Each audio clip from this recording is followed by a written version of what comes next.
Xin chào các bạn nha. Hôm nay vào ngày 19 tháng 2 năm 2019. Tại đây là hôm nay gia đình tôi đang đi phá miếng giấy này. Bến này là vừa mới mua, đang phát để tính để trồng cà phê. Nha các bạn xem nha. Có một cái là thông cảm cho mình, bởi vì mình là người Mông cho nên mình nói tiếng Kinh không rõ mấy nữa, cho nên các bạn thông cảm cho mình nha. Nghe được như thế nào thì cố gắng nghe cho mình nha. Và các bạn xem, nó hơi dẫu một tí. Cái miếng này vừa mới mua nha, nó có đường sáng rồi, đường ô tô, xe cày xe ben đi được hết nha, cái con đường á. Và các bạn xem, tại đây là gia đình tôi đang phát nha, tính năm nay trồng á.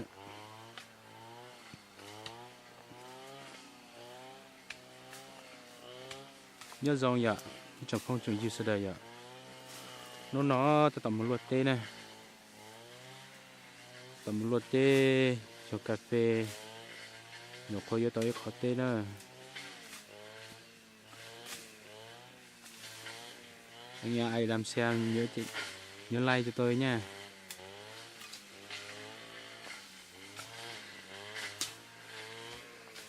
Nó hơi dẫu tí, nhưng mà trồng cà thì vẫn được. Đây, người dùng đó là mẹ nha.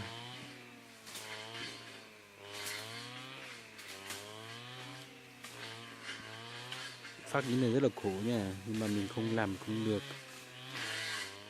Con người mà phải làm ăn.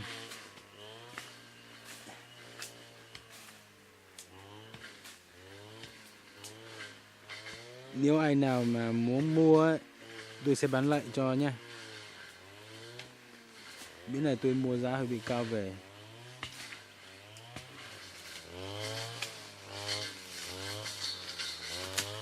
Đây, cọ rất là rộng nha. Phan cường cầu lên nữa cho phong gì nữa.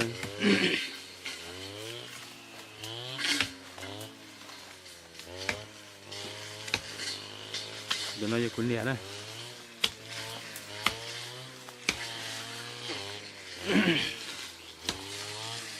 Mình cút lua tôm máy tí xí theo.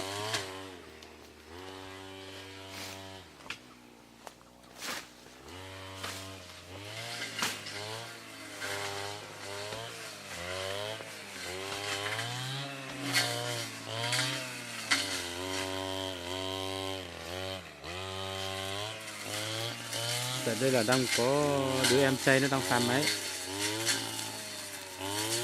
Đây là tôi cứ này, giờ chỉnh luôn máy này. Khó nó chỉ phá hành gì. Có mua máy luôn. Sau đây mình sẽ dẫn các bạn đi xem cái danh nhá, cái danh của miếng giấy này nhá.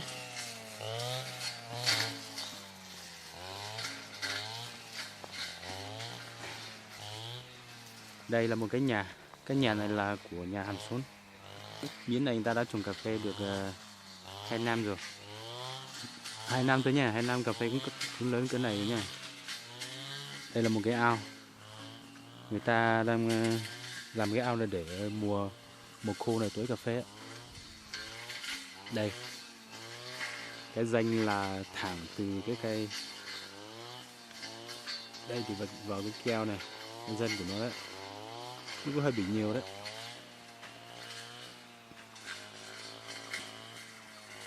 Nó cũng rất là nhiều nha.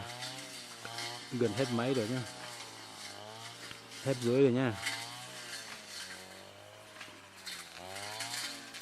Mà trời nắng quá không nhìn thấy luôn.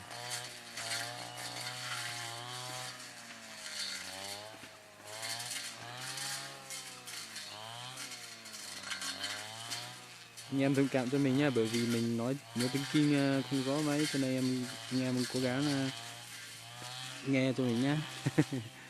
Thông cảm cho mình, bởi vì mình là người Mông mà.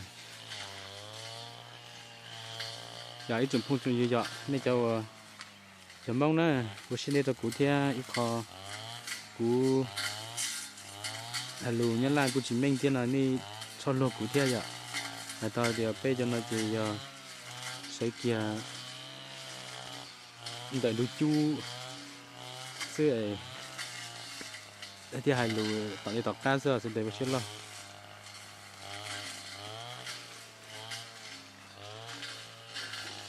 giờ phong như sẽ đến lên từ xa dưới tê tua nó cũng muốn nó cha nó là cũng nhiều có dưới lù thì mà như chia chỉ cho bệnh thế thì sao ta có mua lên lên thì tua bỏ con nói chi nhện nó là cũng mà trong sẽ đua được khó nó chỉ cũng chỉ mua là cũng như phe tao này dưới thế này giờ phong dưới lên thì nó sẽ cho cà phê mà nơi tua nó tua cũng khai tê tao này dưới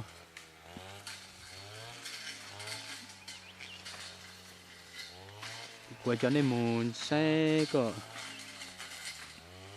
bỏ tàn cho khó tên nào này lấy sát thì nó giờ ít pha cà phê thì nên mua ít dùng cha thì xem mà giờ cà phê nó lấy cho nó ót xong rồi lấy luôn mình nhột chế nó giờ lúc chế ô thang cà phê nó này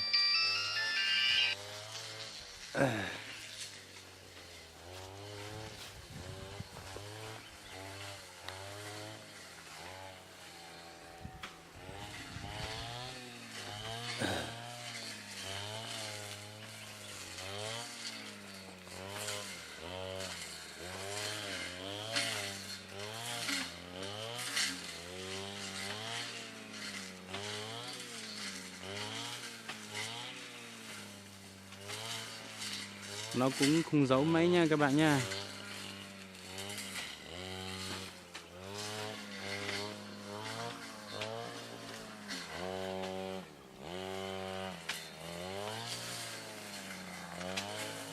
đây xem nha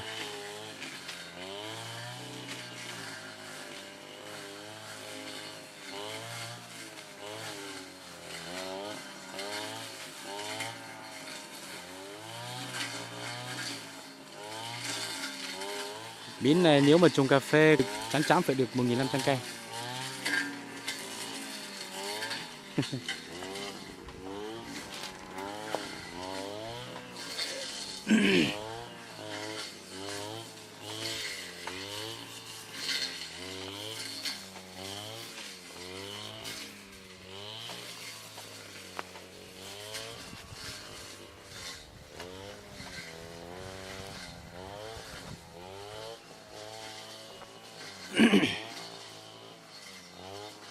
Sáng quá không thấy luôn.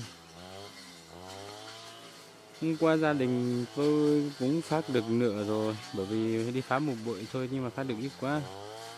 Đó, cái dân từ cái đoạn đường đó ở chỗ cái gấu cây, cái cây mà cái cao đó đó.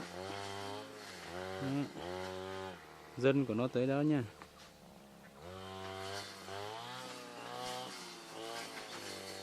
Nói thẳng với các bạn là miếng này vừa mới mua nhá. Vừa mới mua nhá.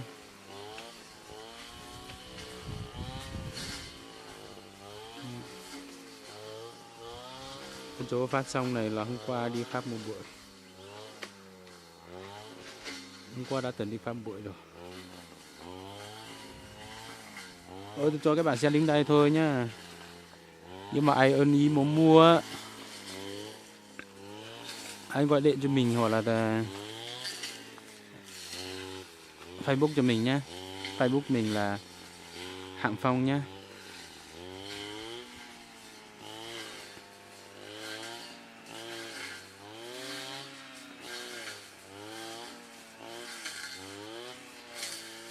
Rồi chào các bạn.